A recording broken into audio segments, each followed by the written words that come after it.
Sums and products of radicals. We will add two like radicals. I'll show you how to subtract two radicals, especially when we get cases where the radicals are not liked. So let's begin. When two radical expressions have the same indices and radicands, what are indices? Indices are basically these numbers right here. Those are what we call indices or roots. And then radicand means that's the number inside. So these are the number inside. Then they are said to be like radicals. So they have to have the same indices and then the same radicand. And they are to be considered like radicals. And we can combine them. And combining them means adding or subtracting them. When we do add or subtract them, we only add or subtract the numbers in front of them. So 6 and 3 will be added, okay? Let's take a look at this problem. Notice that the indices and the radicands are the same, therefore we can add them. When we add them, we only add the numbers in front of them. So 3 plus 7, that gives you 10. And we keep the radical the same. Let's take a look at this next problem. Let me change the instruction here. We checked out the radicals and they are liked because they have the same indices and radicands, so therefore we can add or subtract them. 7 plus, there's really a 1 here that's not written. Whenever you don't see it, it means there's a 1 there. And then there's a subtraction of 2. So 7 plus 1 is 8. 8 take away 2 is going to be 6. So 6, the cube root of 9s squared. So you leave that alone. Okay. We're going to subtract here. Because the two radicals are not liked, they don't have the same radicands. At the moment, we cannot subtract them yet. However, we can somehow make them the same by pulling out a factor from 18 that's a perfect square. So when we look through the list of perfect square, we do know that 9 times 2 is 18. So 9 is a perfect square, so we write that in there. The square root of 9 is 3. So therefore, we're going to take out a 3. So it becomes 2 times 3 rad 2 minus 7 rad 2. 2 times 3 equals to 6. So this becomes 6 rad 2 minus 7 rad 2. And now the radicals are like radicals. Therefore, we subtract the numbers.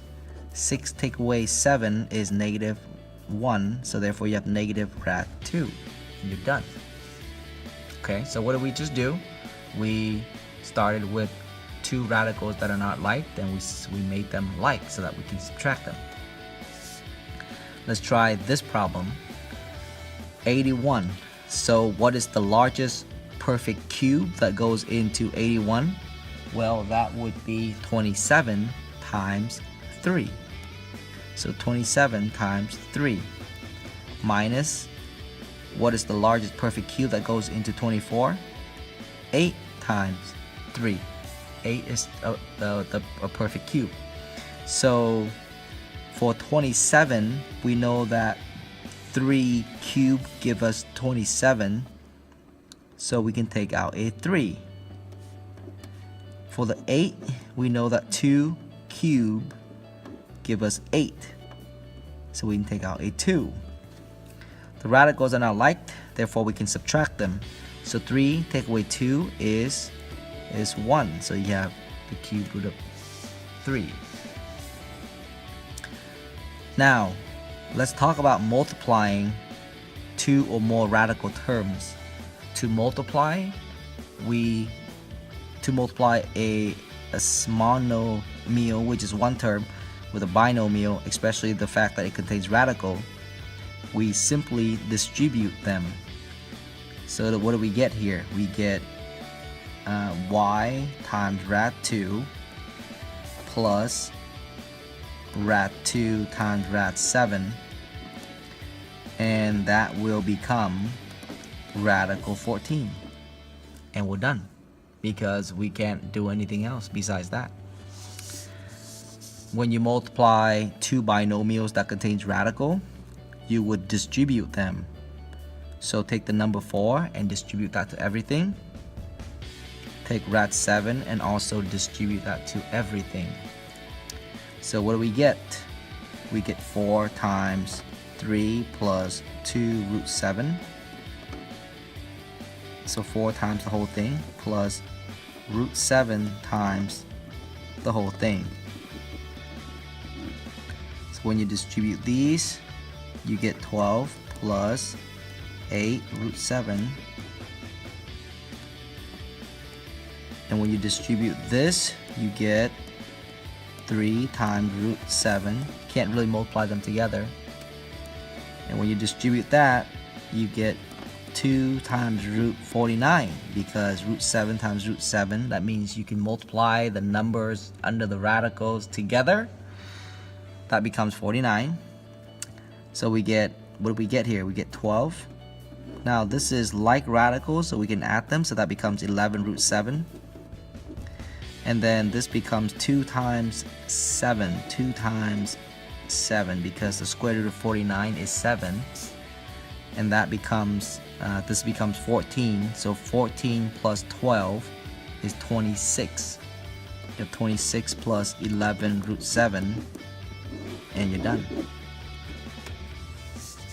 The last thing in 7.5 is to rationalize denominators. Rationalize denominators. So what does it mean to rationalize denominators? It means that you cannot have radicals in the denominator. If you see any radicals in the denominator, you must get rid of it. And the way how we get rid of it is we multiply it by the conjugate. So let me show you what that means. Let me kind of modify this problem first though, so that you have a better sense of what we're doing here. If you see, so for now I'm going to wipe out the y, which is going to work with 5 over root 7. To rationalize the denominator means that to get rid of any radical in the denominator. The way how we do that is we multiply it by 1. However, we're going to express 1 a little bit different. So the 1 will be written as root 7 over root 7. That's pretty much 1. The reason is because if I take the original root 7 and times it by a root 7, then I get root 49, and that happens to be a perfect square. And that's why I chose this number to be 7. Most of the time it will be the same as this number, but there are times that it might be a little different. So if we did that and multiply these together, then we get root 49. And multiply that together, that becomes 5 root 7. So the square root of 49 is 7. So then at the end of the day, then you have 5 root 7 over 7, and you're done. Now, let me create another problem here. Let's call this problem number 9. And let me give you something that's a little bit different. Okay, so let's say if you have the cube root of x down here, and you want to rationalize the denominator. It means to get rid of any radical in the denominator. So what we're going to do is we're going to multiply the top and bottom. We're going to multiply this by 1, which is expressed as 3x squared. The reason why is x squared is because if I can get this to be x to the third, then I can remove the radical. Okay, so that's why I chose x squared. So this becomes the cube root of x to the third. When I multiply these together, I can't multiply whatever is inside the radical with whatever is outside the radical, so this is the best I can do. But the denominator becomes an x. And if you look at it carefully, this cancels out with that, And that leaves you with just 3x, the cube root of x squared. Like that. Let's deal with this last problem. So whenever you see a binomial, the denominator is binomial, so you notice that it has radicals. The trick to get around this type of problem is to multiply it by its conjugate. So what is the conjugate? The conjugate is basically the conjugate of a binomial is basically the same binomial, however, change the sign in the middle. So make that a plus, so rad 3 plus 12 plus 2, and do the same thing to the top, because whatever you do to the bottom you must do to the top. Now when you FOIL the denominator, you're gonna get 3 minus 2. When you multiply the numerator, then you're gonna get rad 6 plus rad 4, because rad 2 times rad 2 is rad 4. So the square root of 4 is really 2. So then you have rad 6 plus 2. And the denominator, if you look at it, if you take 3 minus 2, that equals to 1. So technically you not only got rid of the radical in the denominator, but you also made it go away. And you're done. I will see you next time.